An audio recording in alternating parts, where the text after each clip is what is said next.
Welcome to LOA Today. I'm Walt Thiessen. With me today is abundance teacher and money coach, Jody Lynn Craven. This is your daily dose of happy.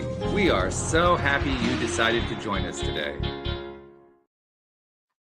Jody Lynn, I forgot to tell you before we got started, but I announced this on Monday. Something happened long before you. Now you've been on the show now for 2 years, right? Mm-hmm. I think about a year and a half before you came on, we used to have an app for LOA Today, so that people could listen to episodes. But there were also a bunch of, various guests and co-hosts had contributed stuff, mostly about law of attraction, to the app. And then the app broke, mainly because my technical skills weren't strong enough to keep it going, with all the different changes that Apple and Google and so forth require. And so it kind of went dormant for the last 2 years. Well, this past week, I managed to fix it well enough that it is now available in the Apple App Store. Yay! Yeah. So I'm gonna have to download that.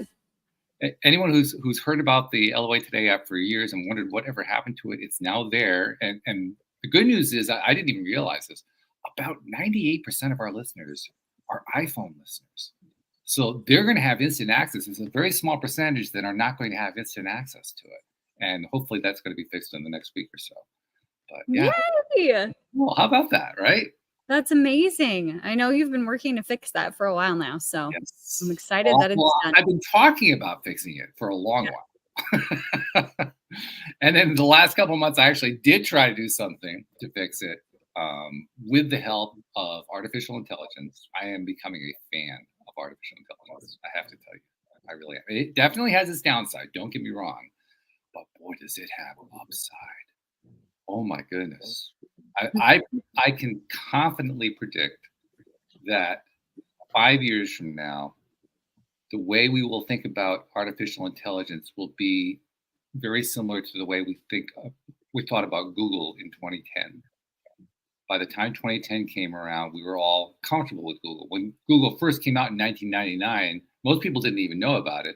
And the few that did know about it had one of two reactions. It was either, oh, this is cool, or, oh, God, what's this latest technology?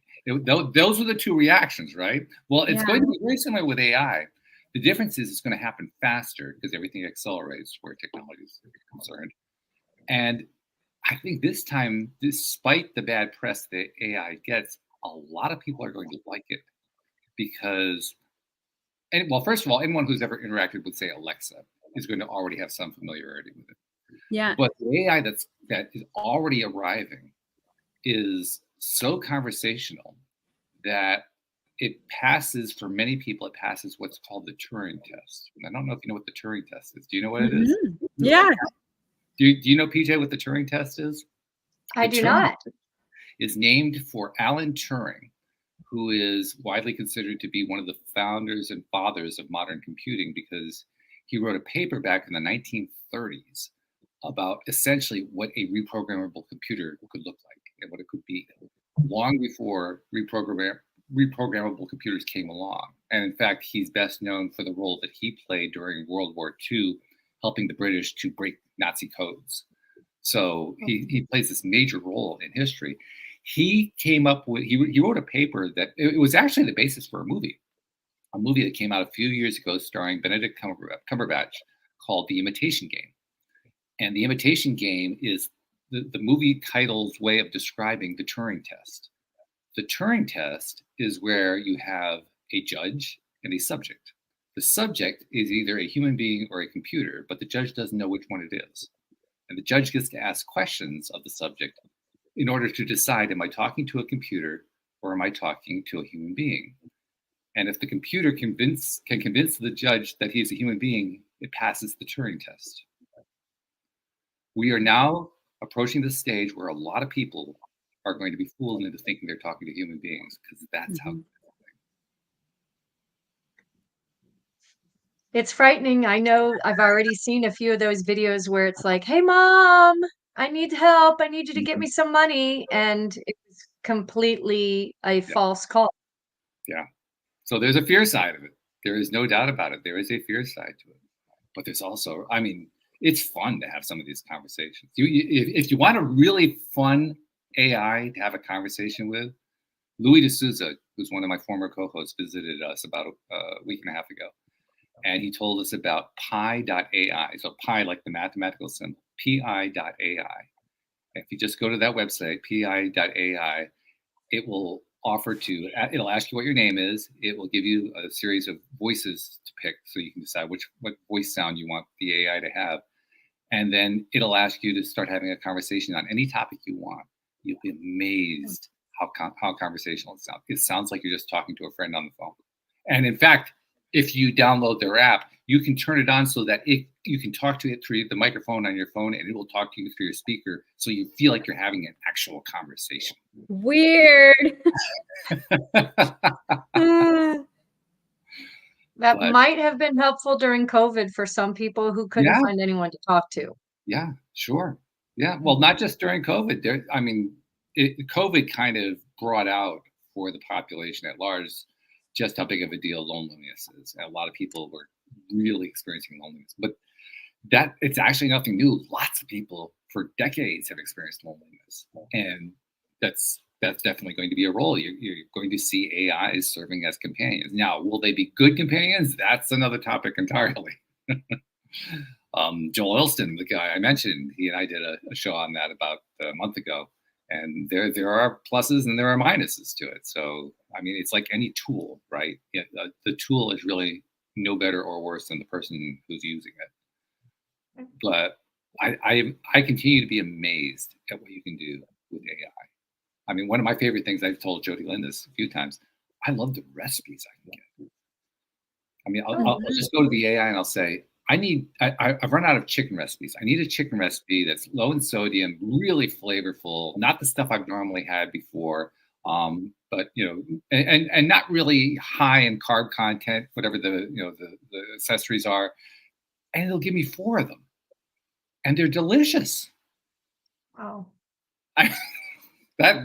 How handy is that, right? Super handy. I know. Personally, with AI, I've noticed, like within Facebook and a couple different things, it says rewrite with AI. Mhm. And it's sort of making my job as a friend easier, because being a writer, having gone to college, for an English degree, I have a lot of friends who will send me emails or send me something and say, "Can you rewrite this for me so it sounds better?" And now they don't need me as much, That's right. apparently. So thanks to Yeah. AI, I can be more of a mom and less of a English teacher for my friends. I've been using it here with the podcast because I also have an AI called Otter that I use. Whenever we do a podcast episode, I take the audio file at the end that becomes the actual podcast. I run it through Otter. Otter transcribes it into text. And then I tell Otter, take that text and turn it into a 500-word article that I can use to post with the episode. And it's beautiful. I mean, it is a perfect summary of what we talk about. Wow. I love otters to begin with. This just makes me love them more. Exactly. Yeah. Yeah. And well named too, because they're such playful characters. I mean, it's fun to play with. It really is. So, well, with that as a very extended introduction, Jody Lynn, I think we should actually introduce PJ. Yeah. Who they're talking to and listening to, right? So PJ Victor is joining us today. The headline that the AI came up with is for this episode was kind of cool: empowering the next generation, and that kind of describes what you do, doesn't it? It's what I'm working on. Yeah. So tell us your story. How did you get to where you are doing this? There's usually a really cool story that goes along with these, and then tell us what you're doing. So I came from a background where I didn't have the most beautiful home life as an early child. I will say it's not a happy story. I started out living with a biological mom who was chemically dependent and an alcoholic. So unfortunately, in the 70s, when parents were divorced, they just gave children to the moms. They didn't really take a look at what might be in the best interest of the child. I was sexually trafficked starting around the age of 2 so that my mother could get her next fix. She was definitely giving me to her drug dealers, and they were just doing what they wanted with my body. Around the age of 5, a neighbor knew something was up, and she asked my mother if she could take me to a vacation Bible school. And so that summer, just after I turned 5, I was there with my little toothpicks, gluing them to my milk carton, making my little church. And I looked up at the wall and I saw a picture. I said, "Oh, I know that man." And the woman teaching the VBS said, "Oh, yes, that's Jesus." And I said, I don't know his name. I just know he's the man that sits in the corner and cries when the bad men are hurting me." Oh my goodness. Oh, That was a pivotal moment. I call it a God sequence that happened because it didn't take long for my father to be notified that there were some issues going on in the home with my mother. It did take a long time for the legal system to really like what was not I shouldn't say like it, but like my father enough. I was 11 and a half by the time they finally gave me to my father. And a lot of damage had been done, but this is the way I feel things work out. My father and my grandfather and grandmother on my dad's side are, well, they've now all gone to heaven, but they were good, strong Christian people. And I was able to be given a lot of opportunities. And I did learn to escape into books of some of the things that were going on in my head. And learned that you just bloom where you're planted, and some really wonderful things and blessings can come to you. So, although I do know, because I've worked with a lot of women over the decades and some children, there is the possibility that when someone has a childhood like I did, they turn into a drug addict or an alcoholic themselves. That is not the path that I felt God wanted for me. I have wanted to always be a writer and publish a book. Didn't happen until I was 50. But in that 45 years from that little vacation Bible school to the first book being published, I, though, still spent my life trying to empower others and uplift others and inspire others. This first book that got published, and then the second, and now my third is coming in just a few weeks. They're short, easy to read, hopefully inspiring. I've already been given some feedback that they are helping people feel the desire and the push to move forward in their lives. And that's really what I feel like my existence is for. I've escaped a lot of not so great things, and I've used every moment to grow myself personally. But also, when I run into someone who's experiencing something I already experienced, I'm just trying to use it as an example to help someone else put a smile on their face and keep going. Wow. Yeah. wow. Um, I don't even know where to begin, because there are so many things that are going on in my mind. One thing that I'll mention to listeners is they will recognize that Joel Elston, of course, has been with me on the program. He was actually my 12th interview back in 2012. And then he later became a co-host and was with me for a number of years, and then had to go away and then came back. He's been a co-host for the last little over a year now. He grew up near where you live in Florida, also went through some horrific times, came through the other side with exactly the same attitude you're describing, of how, I mean, he never wants to go through any of that again. But the way he says it is, if it wasn't for that, I wouldn't be who I am today. Mm-hmm. And the life he has had, I mean, our listeners know the life he has had since then is absolutely mind-boggling. I mean, the stuff he's been accomplishing in his life it just blows you away. So I'm sitting here hearing your story, and I'm thinking, like, is there something about the West Coast of Florida? Because this is just really wild. We get a lot of people who come onto the show with some amazing stories. Don't get me wrong. It's just I couldn't help notice the similarity in stories. It's just something. And for you to come through the way you've come through, I mean, even as you were telling that story, most people will only hear the audio file; they won't see the video. But I'm watching your face. Jody Lynn is watching your face while you're talking. You're smiling while you're telling this story, and it makes total sense to me. I think it does to you too, Jody Lynn. It makes total sense why she's smiling as she's telling it. But when I say it that way, it's almost like there's a piece of me that says, "What? How do you smile through that?" And yet you do. I can tell you that it's a mixture of a lot of different things I've been exposed to, but in my early 20s, when I was not even really understanding why I kept being in relationships with drug addicted and alcoholic men trying to save them. I ended up in a shelter for abused women and children, and there was a woman who came in as a volunteer, and she taught yoga and breath work for an hour. And it was at that exact moment, which was my first experience with yoga or any kind of breath work, but I made a promise to myself, and I said, "This is it. I know I have other things I'll be doing in my life, but I will become a certified yoga teacher, and I will voluntarily teach other people how to find their breath in times of crisis."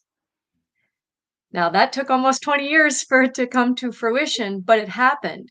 And a key thing that I've learned, it's like everybody wants to talk about, "Oh, you're such a survivor." It's like, "Okay, great. Thanks. Yeah, sure." But I don't want to be just a survivor. I want to be a thriver. And then, because of the faith that I have grown to love and promote to others when I'm given the opportunity, the childhood song, "Hide it under a bushel, no," "This little light of mine, I'm gonna make it shine," and I want to be an example to others in a positive way. And so when you're inhaling, that's kinda like when you're surviving, you inhale, but you don't actually exhale, and you're gonna end up blowing up. But thriving is this true essence of healing and empowerment. And that is something that I wake up grateful for every day. I've escaped death. I've had an ex leave me for dead after pulverizing my body. And I feel like God said, "Nope, she's not done yet. She's getting back up." And in all of those moments that I could have just given up, I've chosen not to, and I'm so glad I did, because I've got 3 amazing young men that I'm raising, and it's a privilege to watch them get up when they get knocked down, and then look at me and be like, "You taught me that, mom." Aw, So it's worth it. it's beautiful. Jody Lynn, you want to jump in on this, because this is one of those conversations where I'm sure you're feeling a lot of the same kind of things I'm feeling, and you want to Mm. right? I think it's so fascinating that, Walt, you and I have experienced it in our own personal lives in different ways where we get knocked down and get back up and, can see the beauty in all of that. But it's still hearing it from somebody else that, you've been knocked down so many times, PJ, and then you got up and you're still standing, you're still smiling, like Walt said. It's always fascinating to me every time I see it. It's like this contrast that you don't expect coming, but when you do see it, it's just such a beautiful thing to witness. Thank you. I will tell you that, the first book being entitled this, Journey to Emotional Independence, Feel, Heal, and Reveal, Journey to Emotional Independence, it was one of these things where I was afraid for a long time to put what I was trying to practice in life into a book, into words, because there have been more than one relationship that knocked me down. And I didn't want this book to be a he said, she said of the nastiness in those relationships. So I prayed about it, and I pulled all of that out, and I really focused on making the book like a friend sharing advice, a guidebook of, here's the steps. They're not linear. It's going to be messy. You're going to show weakness. You're going to get knocked down. But even with all those highs and lows, you're going to discover amazing things about yourself. You're going to face challenges and you're going to have victories. And every step is going to help you become more authentic. Then you're going to wonder, is it really time to leave? And you're going to have to fight through that choice, but it's all about choices. And not only can you choose to smile, which everyone has already learned, I'm sure, that you get less muscles are used for smiling than frowning. It's just this idea that you can become the most authentic version of yourself if you just take the steps to move forward and know your worth And that's really hard. So many people are struggling with their worth, the fact that they're not setting healthy boundaries, and they feel that their sensitivity is a weakness instead of a superpower. So it took time, but I did it. I put it to paper to encourage others to know that your sensitivity is a superpower, not a weakness, and you can interact with the world and the people in it and become a thriver instead of just surviving.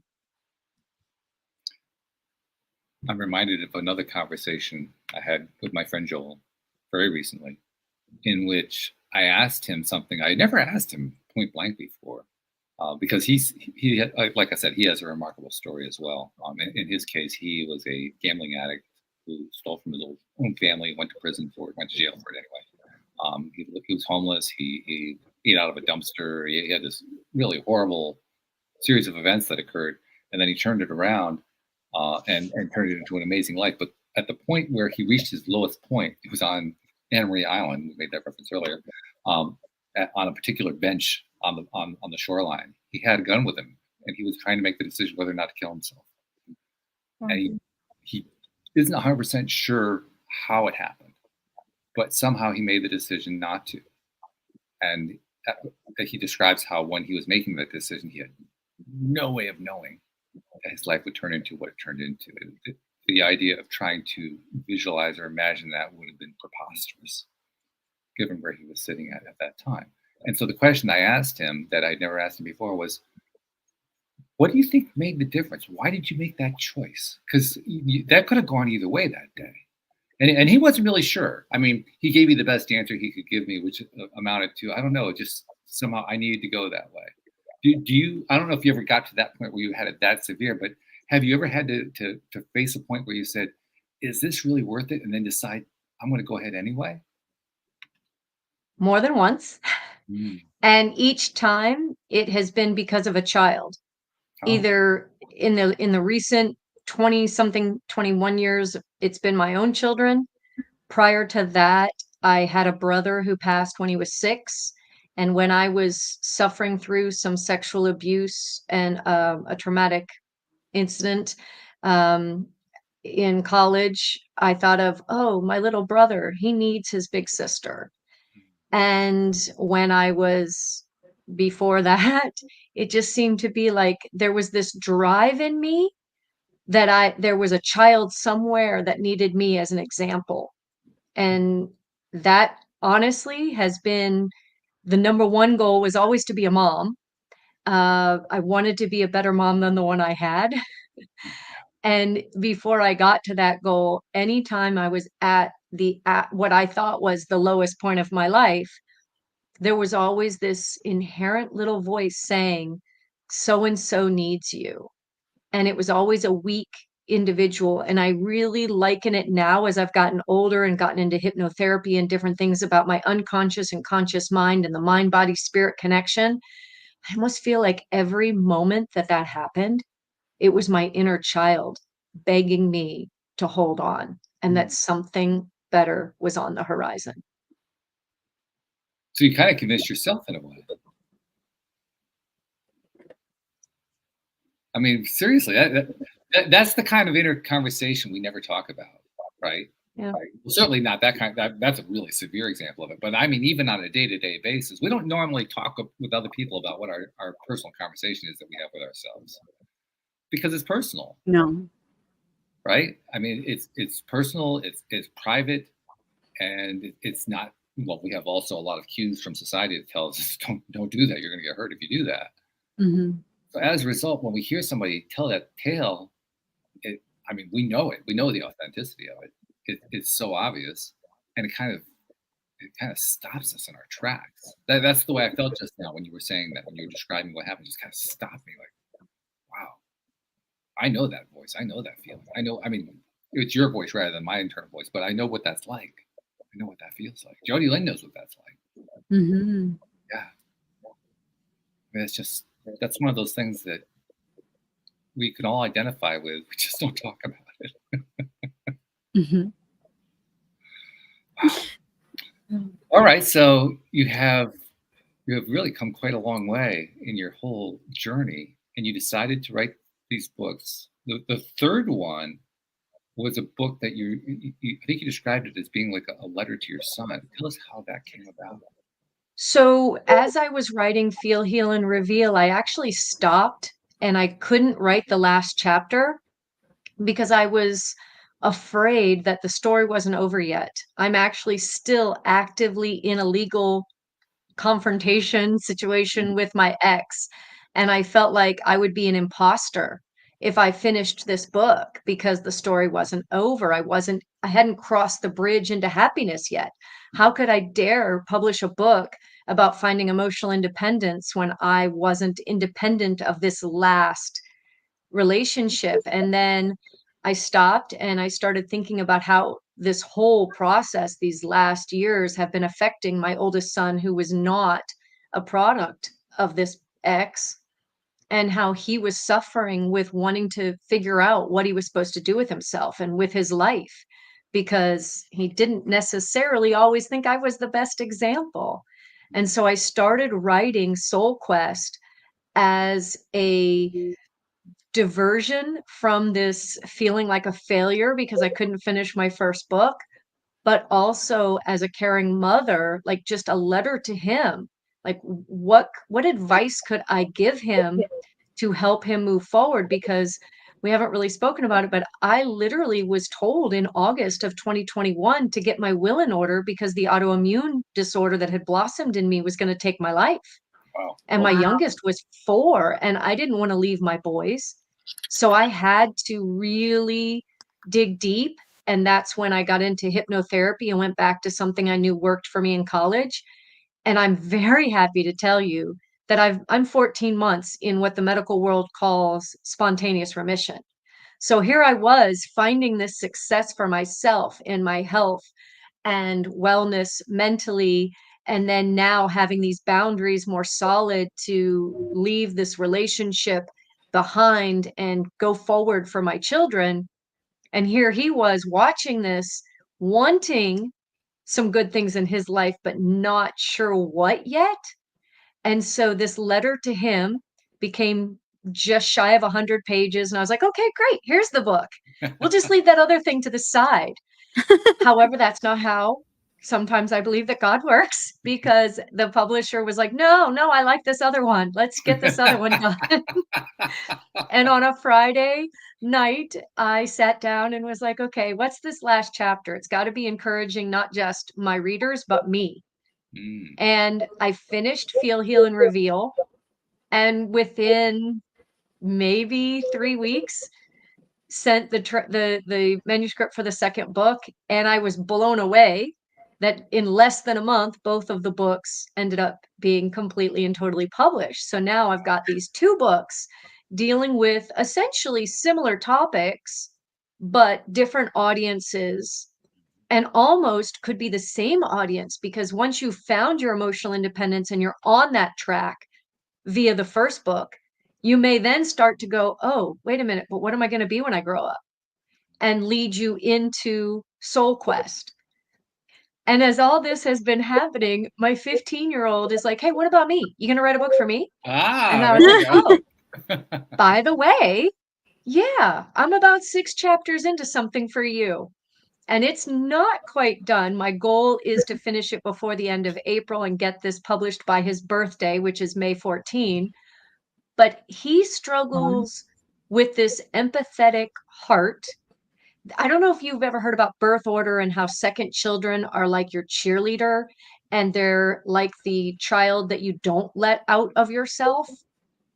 And he really is. He's my cheerleader, but he does struggle with the empathetic communication of reading people's faces and then taking into what they're not saying, and then soaking what they say up into like his little body like a sponge, and just it can create these communication breakdowns inside of him. So I started writing a book called Beyond Words, and that won't be coming out until probably the middle of May. But it's really just how to meet people where they're at. I liken it to a How to Win Friends and Influence People, but for a younger crowd.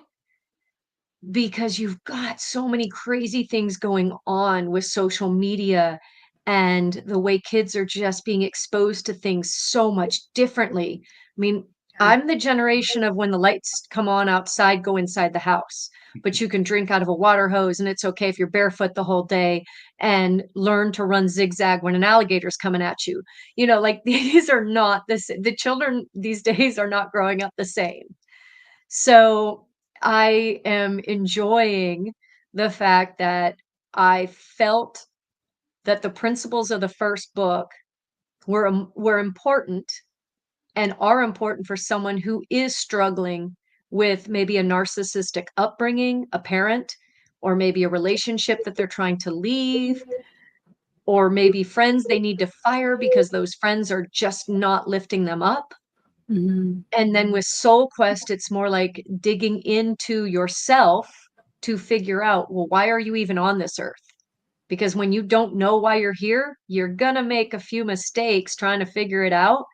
And if you ignore the promptings of what you're really supposed to do, you're gonna make some discoveries that may or may not be good. So I really wanted to be an encourager and uplifter for someone struggling with where they thought they were gonna go. And with this third book, it's really about communication and how to listen as well as speak, because I have definitely learned time and time again, God gave me 2 ears and 1 mouth, and sometimes I have to use those accordingly. Yes, indeed. I think it's a skill we all have to learn at one time or another in our lives, And whether we want relearn. to or not, right? Yeah, I mean, that's just part of it, right? Yeah, I, absolutely. I also want to say congratulations on 14 months. I think that's fabulous. And Thank you. I do want to ask you, to what degree do you attribute that healing to your mindset?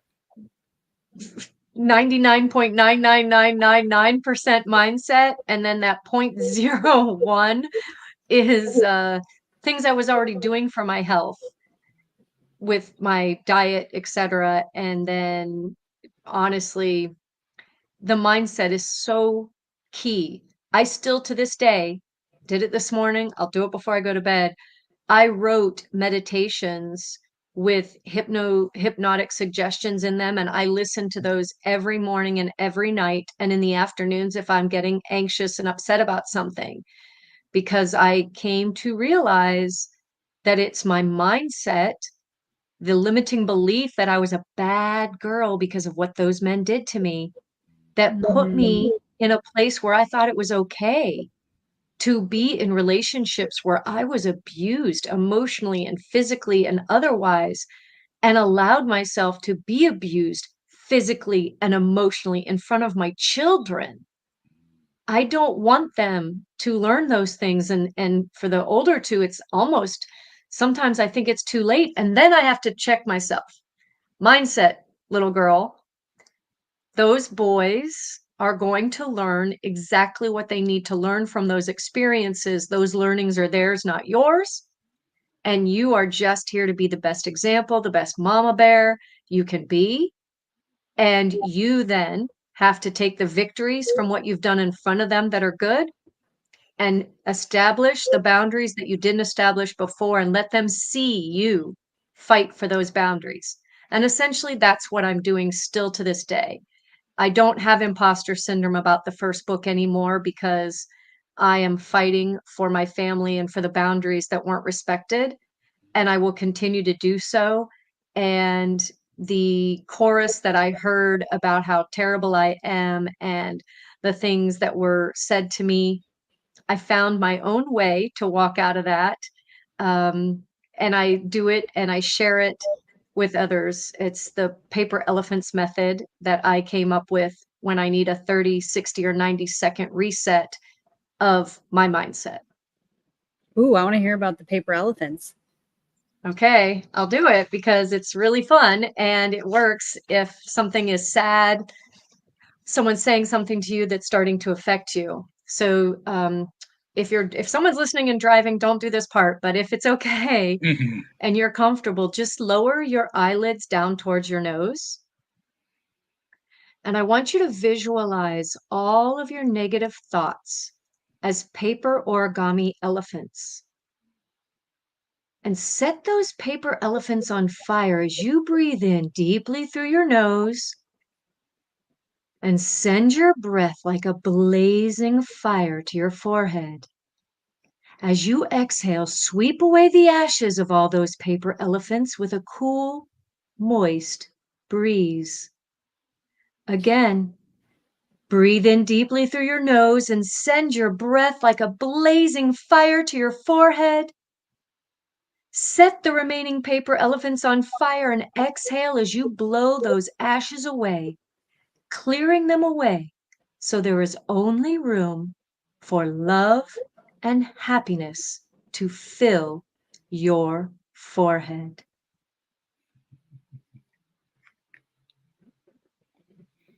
What do you think, Jody Lynn? That was good. That's a great visual. So that's quick and easy. I can drag it out a little longer. And for someone who needs to do it at home, you can really sit there and focus on the negative thoughts, the things people have told you, the things you've told yourself, and maybe even imagine yourself writing those words onto those little elephants. But the whole idea is, our foreheads, they're our planning center, our logic center, and we sit there and we fill them with so much garbage that people have told us and that we've told ourselves. And sometimes we have to just sit, breathe, and clear it out so we can just keep on keeping on with a daily dose of happiness refill. There you go. I like that. Yeah. Mm-hmm. So is the essence of self-hypnotherapy simply implanting the right message? I think it depends on what you need it for, because self-hypnotherapy, you might have to do some work before you get to the point where that's really useful. You may have to work with an actual, like I became a master hypnotherapist and I worked with another master hypnotherapist first because I did need to clear some stuff out.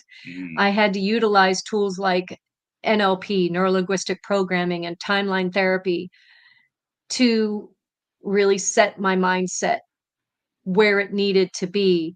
But then I still need daily maintenance because life didn't just automatically become perfect and beautiful when It I was didn't? done. Wait a minute. Hold on. Isn't that the way it's supposed to go? I thought so. And then, yeah. And also, too, it's like with my body, my self-hypnosis that I've recorded, I am telling myself when I wake up in the morning through this meditation, your blood is flowing exactly how it should. Your lungs are at full capacity. Like I'm going through all of my body systems and reminding myself and ingraining it into me that I am a perfectly well working creation, that all systems are go, and it's time to hit the feet to the floor and spread that happiness to others. Mm-hmm. I think that's a really powerful message because I think we have more ability to heal ourselves, to change things, change the structure of our DNA, to make a difference within ourselves, as well as that ripple out effect than we really understand. And it brings forward a video that I saw, I don't know, a couple of days ago, a week ago, something like that. There was this woman, she was in a car accident. And it was like a really bad car accident. And she remembers floating out of her body. And she's like looking down at the scene, and there was a car right behind her and then another car. And there was this white light that was coming from this second car going right to her. And it was like just this beam of light that she could see. And she was like, that's so interesting. And then poof, she was back in her body and woke up in the hospital and whatever. And, through asking, the medical staff and like the paramedical crews and stuff like that, she finally found out who was in the second car. And she found this woman who was in the other car, and she asked, she just instinctively asked, were you praying for me? And she said, yes, I was. And that was the white light.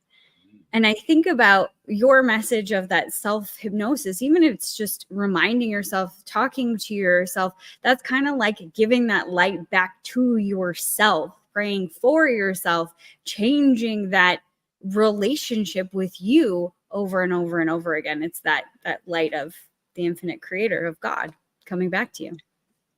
There are a lot of different modalities, and I found a wonderful benefit to COVID, and that would be that all of these different educators were putting their products out online for reduced rates. So I spent that time earning way more certificates than I will ever need and becoming what I call a Jill of all trades, master of some. And in that process, I really do believe that I found that we are our indeed best healers. I believe personally that I get that ability through my Lord and Savior, but I feel that, it's up to the individual. Make that choice. Where does that come from? And hey, if you believe it, then that's your truth. I am not going to thump somebody over with a Bible and tell them what to believe. I am simply going to share the fact that, hey, this is my story. This is what happened to me. I know where I could have gone. I know what I could be, but I know what I am. And this little light of mine, it's going to keep on shining. I love it. I love it. Yeah, that's really cool. That's really cool. You made an interesting reference earlier. You made a reference to, I think you described it as an imposter syndrome, which is a phrase that often gets used to describe that phenomenon. What do you think separates the typical imposter syndrome modality, for lack of a better word, from the one you were describing, where you take on a true belief in something? Where do you think the distinction is? I think it really lies in the person who says it. So if you feel you're an imposter, guess what? You're going to be one, because that's exactly what you're telling yourself, and that's exactly how you're going to choose to live. And for me, it was one of these things where I had to make the choice, like, well, what do I think I'm an imposter about? I want to be a published writer. Didn't I go to college? Haven't I been writing things for other people? Haven't I been doing it was like, I've been doing the work. So what gives me the right to tell myself that I'm an imposter? I really feel like limiting beliefs are what separate those who are succeeding and thriving from those who are just choosing to survive or not succeed at all. Okay. Mm-hmm. Jody Lynn, what do you think about that? I mean, what you think about the distinction between imposter syndrome and the kind of taking on of belief, of faith, if you will, that PJ is talking about? Where do you see the distinction? Well, I think that I agree with PJ in that it's a lot of limiting beliefs, because when you start to break down the words that you're using and the questions that she was asking is like, imposter of what? Even if you think about like the book that you were writing, PJ, of, I can't remember the title of the book. I wrote it down, Feel, Heal, and Reveal. Like, that last chapter, a lot of people would probably think the same thing if they were writing it. Well, I'm not there yet. Across the rainbow bridge of happiness and sunshine isn't coming out of my ass. It's not that. But what makes me, what I think of as you get to that final chapter is that we're never done. Like, in this moment here, you might be in a different relationship or a better relationship or out of a crappy spot or whatever it is, but it doesn't mean that you're done either with that lesson in your life that could come back and reveal a deeper layer of things that you didn't see before. But like, we're not done until we're dead. That's my belief, that you're going to continue to learn. And the more that we really understand this in our society, that learning doesn't mean that you can't be happy. Like, it's two things can be true at once. You can be happy and still have some of these maybe limiting beliefs or whatever, be going through stuff. You can be, going through these things and still successful. It's not one or the other, because we are multifaceted individuals, and we're going to continue to learn and grow and experience and expand throughout our lifetime. So there is no end point where you'll ever end up, because there's just always another layer, and that's not a bad thing. We've been so stuck in our society of, I got to get to the end. No, the end is the end of your life. Like, how about I'm excited about this day and this journey, and there's going to be multiple different like chapter endings, but it's never the end of the book. Really I love it, because that's exactly where my heart was by the time I furiously started writing at 2 a.m. to come up with that last chapter. Yeah. Because that's exactly what I thought. It was like, I asked myself the question, does the journey to emotional independence ever end? No. And the short answer was no, because the journey is embracing your sensitivity, and that it's not a linear one. I think I said that earlier. I mean, you've got these highs, you've got these lows, you've got discoveries, you've got challenges. And honestly, healing from the impacts of manipulation or abuse of any kind is profoundly personal in its journey. And so, if I'm going to sit there and try to tell someone how to find their way back to themselves piece by piece, well, they're going to have to know that there are setbacks and it's not linear, but every step forward, no matter how small, is a victory. And that's really what I wanted to do when I tied the book together, was just say, hey, look, guess what? There are going to be moments of weakness, and possibly you're going to slip up. But if you find yourself reverting into those old patterns, it's vital to just view those moments not as a failure, but as just part of the learning and growth process. Because every step you take, whether it's backwards or forwards, is an opportunity to reassess, to learn, to push forward, and have this renewed determination. And that is exactly what I was feeling at that moment, like come 3 a.m., as the words were coming out. The roadmap isn't linear. It loops and it turns, just like your favorite or most unfavorite roller coaster. But you get these amazing learnings, this amazing growth comes out of it at every twist and turn. And your emotional independence is not a distant dream. It's actually tangible. And I think that's what society doesn't tell us. I think we get beat down by the movies, the books that are some books, Yeah. and the television shows, and the things on social media, and those cute little clips on certain social media sites that just make us feel like we're worthless and we're not worthy of success. But that's not true. There's an achievable reality for each and every one of us with every step we take with courage. And that's all it is, the choice to be courageous and step forward. And remember, set an intention, not just a mere wish thrown in the wind, but rather a powerful affirmation of where you want to go, what your desires are, what's on your heart, because those intentions become that compass that guides you and makes your steps go forward, and ensures that even when that path is foggy, you have a sense of where you're headed. And that is what keeps you motivated to keep going, even if it's not some little child you're thinking of, because it might just be your inner child begging you to never give up. Yeah, I like that. Yeah. What the two of you have been saying here brought up, I'm sure it brought up a lot of things for a lot of different people who are listening in. For me, it brought up two things in particular.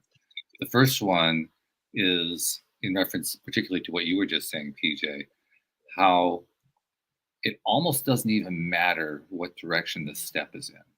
Really, the only kind of step that is counterproductive is the one you don't take, where you just stay there and you don't take a step in any direction. As Mike Dooley once pointed out, even if you take a step 180 degrees in the wrong direction, your inner guidance will say, make a legal U-turn. Just go the other way. You turn now. So there's really no wrong steps to take. It's just paying attention. If you can pay attention to what you're getting, what impulses you're getting inside, you'll find the right direction. Oh my gosh. I was in the early on like moments of my like a portion of my personal development like journey where I like was like, oh, that was a pivotal moment like PJ was talking about. I landed in New Orleans, first trip I had ever gone on by myself. Not intentionally. My boss was supposed to be with me and he missed his flight. And then I had to drive, from the airport. We were staying in Metairie, which is just outside of New Orleans. And I was like, I can't drive. Like I'm in a place I've never driven. Like the closest town is, well, the closest city to me was 1 million people. And I wouldn't drive downtown because that was scary. Like I can't drive from the airport to this place. Like I can't, there's just no way. And I drove, and the next day we had a city and cemetery tour booked. And I was like, I ain't going. I'm not going by myself. I've never been to dinner by myself. Never mind, like, whatever. My boss is like, they're going to pick you up at the hotel. You have to go. I already paid for it. And I was like, fine. Okay. The next morning, they're calling me and to confirm or whatever. And I was like, okay, so you pick me up? And they're like, no, we're going to pick you up at the Marriott. And I was like, oh, okay, in Metairie. Yeah. Okay. It's like a smaller area. I can do this. And so I like go around and around and around in circles, around and around and around, and realize that there is no Marriott in Metairie. It's down. I pull over, talk to somebody mowing their lawn. I'm like, where is this place? They're like, yeah, downtown New Orleans. And I'm like, oh my God, I don't know how I'm going to do this. Anyway, long story short, I eventually make it there. I park somewhere. The bus driver comes and finds me because I'm having such a hard time with this. And I go on the tour. It's amazing. I'm going back to get my boss from our hotel in Metairie, and then we're going to go back downtown to eat dinner together. And I am struggling with these roads because there's the far left lane goes left, the middle lane stays straight, the right lane, the two right lanes look like one's hard right, one's up ahead right, and my GPS is not telling me which one to be in. So I just stay in the one that keeps going off, and I take so many wrong turns that my GPS is fritzing, and it just says, you turn now, you turn now, you turn now, you turn now. Like not even a complete sentence. By the end of the trip, like by the time that I actually get back onto the freeway and back to my hotel, I am laughing. I am in tears, just laughing. And I feel like I can take on the world because I have U-turned so many times. And I was still able to find my way. And that's, I think, what we're talking about here. That's cool. You turn. It'll be fine. It's okay. Yeah. Turn now. That's a fabulous story. I got to remember that one. That's and it has so many U-turns there. That's what's so great about it. Yeah. The other thought that was occurring to me as you guys were talking was because I was asking myself, often if I ask a listener or a guest or a co-host a question, for consideration, I will also try to answer the question for myself. And I was asking myself, well, how do I distinguish between something that is truly me being in alignment with where it is I'm trying to get to and being an imposter? And I realized that it has two components for me. The first component is, how do I feel? If I'm feeling really miserable and trying to pretend that I'm feeling really good, I'm in imposter syndrome. I'm telling myself that I know deep down does not feel true. Mm-hmm. So I don't even have to ask myself the question at that point. I already know I'm in imposter zone. So if I'm in that imposter zone, then the real question becomes, okay, so how do I get myself into that better feeling place? Well, one thing I do is I do a podcast because that always works for me. But if there's not a podcast available at that particular moment in time, what can I do in that instance? And that's where I start focusing on the kinds of things you were talking about, PJ. The things to appreciate, the things to find the joy in that already are working out, that are already good, that are already happy, that are already there. And if I don't get there in that moment, guess what? The next moment comes along. That's the other piece to it. it's the realization that we're not always in imposter zone syndrome. We're not always in high vibe. We're not always in it. We shift from moment. It's amazing we even think that, because there aren't many of us who can even hold one of those states for more than 20 seconds at a time. Give it, if you don't like the way you're feeling, give it a minute. I mean, it's not going to take long before you do some kind of a shift one way or another. When I finally realized that, that's when I realized I don't ever have to be worried about being an imposter syndrome. Yeah, I might be for a moment. But give it a minute. It'll shift. It may not shift the way I want to go. That's when I have to do, Jody Lynn's thing and do my 180-degree GPS turn. You But turn now. yeah, you turn now. It's not like you're stuck there. The only way you ever get stuck there is when you decide you're stuck there. Yeah. That's the only way. So that's the way I look at it. I love it. So, okay, well, all right, so you have three books, two of which that are coming out pretty much now. Two are out. You can get them they are Amazon out. and everywhere. Oh yeah, Okay. two are out. It's And the the third one is one I'm about to. I mean, that's going to be like, I mean, there aren't too many people who can say, oh yeah, it's going to be published in a few weeks. Yeah. Most people, like my friend Joel, he's been working on his book for 2.5 years and it's still not done. So, when it comes out that quick, you say, whoa, okay. This woman's got it together. She's got a book coming out that fast. That's pretty darn good. But you got these 3 books out, okay, or 2.5 anyway. We'll pretend that the third one is out. 2 questions come to mind. The first one is there a 4th book? And the second question is, what do you feel when you think about the fact that you have 3 books out? Because I know what it's like. I've written 1 book and I've edited another. I know what that feels like. Now, Jody Lynn has authored various things too, but from your perspective, you got 2, almost 3 books out. What does that feel like to you?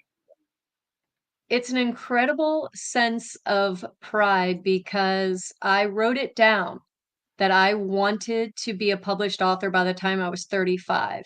And when I didn't make it, there was that nagging little thing inside of me just constantly reminding me that I was a failure.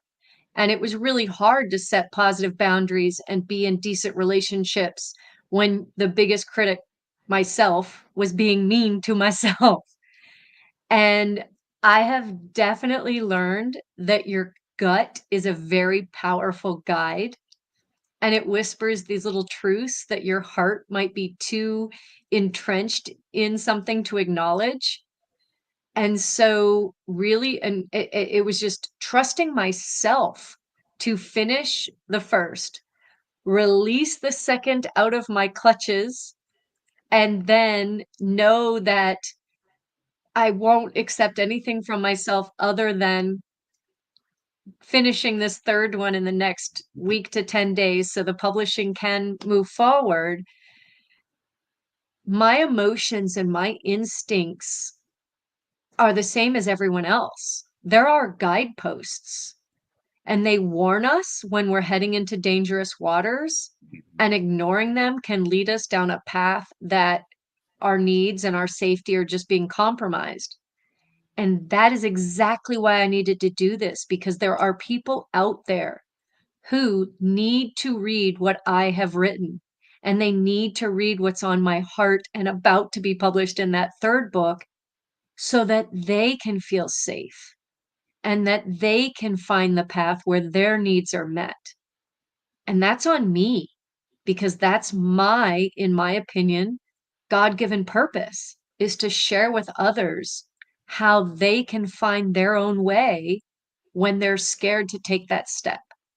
So if my sad little stories and my silly little antidotes can encourage someone to take that step, then I am fulfilling my purpose. Jody Lynn, are you getting the feeling that I'm getting? The feeling I'm getting is this is a woman on a mission. 100%. Isn't that the same feeling? Isn't that Yeah. the feeling? Like, Absolutely. On totally purpose. focused, totally determined, nothing going to get in her way, nothing going to stop her. I mean, it's a done deal. That's right. Wow. Shows how Thank powerful you. mindset really Thank is. you. Hey, PJ, for somebody who wants to reach out to you, how do they find you? I thought I would make it easy with all these fancy domains running around the world. So I created the THEPJVictor.com Okay. because people are constantly asking me, well, when's the next book or what's this happening or what do you do so you can pay the bills? Mhm. What do your kids do? Because you seem like a pretty cool mom. So if you go to thepjvictor.com, you'll find the links not just for the books, but the nonprofit that my 21-year-old started when he was 6, the nonprofit coffee business that my 15-year-old started when COVID happened, just my homeschool blog, because I've been homeschooling for over 20 years, just what's going on in our worlds, because we do have a unique world. I won't deny that. And I figure if I'm going to live in my truth, I needed to make it available for those to see. I'm glad you So do. thepjvictor.com has it all. That's where I'll put it then. I'll make sure that gets into the show notes. But by the way, 2 things I got to tell you. One, I have to share with you just because it's so perfect. I have a sister who is the middle child, whose name is Pamela June, who goes as PJ. And I'm thinking, wow, all of these parallels are just too much. I can hardly handle it. So I wanted to share that. That's the first one. The second one is, like so many people who come onto this program, you have decided to take what you went through in life and turn into something that you can give back to others. Everybody who comes onto this program fits that profile, and it especially is true for you. The one thing that I noticed a few years back that I try to make it a practice to make sure I don't ignore and that I actually give credit for is something that we tend to ignore as a civilization, which is we live in the age of the internet, and we're all especially the givers, we're putting stuff out there. We're sharing stories, we're sharing information, appearing on podcasts, writing books, writing blogs, so forth. And we're helping people we don't even know, we've never seen, we never will meet, never will see, and we never find out about it. And we don't get thanked for it. And I like to say, whoa, wait a minute. On behalf of those people that you've never met, you've never seen, never will meet, never will see, thank you for what you're doing, PJ, because you're making a Aw. difference in this world.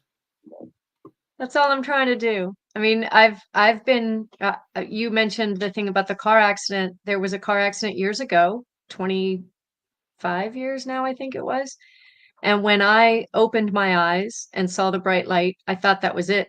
I thought I was hitting heaven and I was really unhappy because I hadn't gotten pregnant or had kids yet. I wasn't married. I was like, why don't I'm not done yet. Thankfully, it was just the emergency room lights as they were putting my body up to take some x-rays. But that closed brain injury is just one of many things that has affected me over the course of my life. But I do recall saying at that moment the same things my father had said to me that he told God when he was in a bad car accident. And it was like, okay, just let me get out of here. And I'm going to make one person smile every day. Wow. And no matter what has happened since that 26 years ago now, that's just what I'm doing. And I might have just turned 51, but 51 or 21 is the new 51, 51 is the new 21, however that saying is supposed to be. I am not hiding my light under a bushel. And they say that the hardest apology to accept is the one you never get. And I understand that. But I also am coming to understand that the most encouragement you ever need to follow is the encouragement that you didn't hear spoken. And that's really where I'm at now, is just taking someone else's smile when I pass them in an airport as a means of, yep, that person knows it. It's time to encourage each other. We're not doing that enough in this world. And so thank you. I really do try, and not just try, but I'm working on daily being an encourager and inspiring others. And so I love being able to share a platform like this with you and Jody Lynn because yeah, this is a daily dose of happy for a lot of people, I'm sure. Jody Lynn, I think she does more than try. I mean, would you agree with that? 100%. So you know where I'm going next with this, right? So Jody Lynn, I have 3 co-hosts who do regular shows with me every week. Jody Lynn is one of them. And one thing they all share in common is this amazing ability to take an hour's worth of content and tie it into one summary at the end in the perfect way. Jody Lynn is probably the best of the three, and they're all really good at it. Oh. So I'm waiting to see what she's, because there's so much to pull together. There was so much in the stuff that we talked about. I don't know where she's going to pull it from, but she's going to do it. She's going to do it right now. What do you got, Jody Lynn? Well, I'm going to borrow some of the words that PJ said herself. Every step that you go, whether it's forward or backwards or you turn now, is a victory and an opportunity to bloom where you are planted. And PJ, you've been an incredible reminder that life is precious and that you're here for a purpose, every single one of us. So thank you for that reminder. And thank you for, committing to make someone smile every single day, because I know you're doing exactly just that. And for all of the beautiful reminders today. Oh, namaste. You see, I told you she's good at this. She's really, really good at this. Thank you. I'm reminded My of cheeks hurt. You're making me smile. I'm reminded of a lyric from Sting. He was writing in a different context, but the lyric really applies. It definitely applies in the situation. Every move you make, every breath you take, we'll be watching you. Yes. So thank you, PJ, for joining us, and thank you for sharing your story. And we're going to be watching, because it's like that sign they put up on a billboard when, what they used to. They don't do that anymore because everything's an electronic billboard, so everything's all lined up. But before they had electronic billboards, when there was a gap between when one ad was down and another ad was going up, there was a message that would appear, and the message was usually something like, "Watch this space." We're watching this space because something great's going to appear. That's right. Thank you. Thank you, PJ. Thank you, Jody Lynn. Thank you, podcast listeners everywhere. We'll see you all next time here on LOA Today. Goodbye, everybody.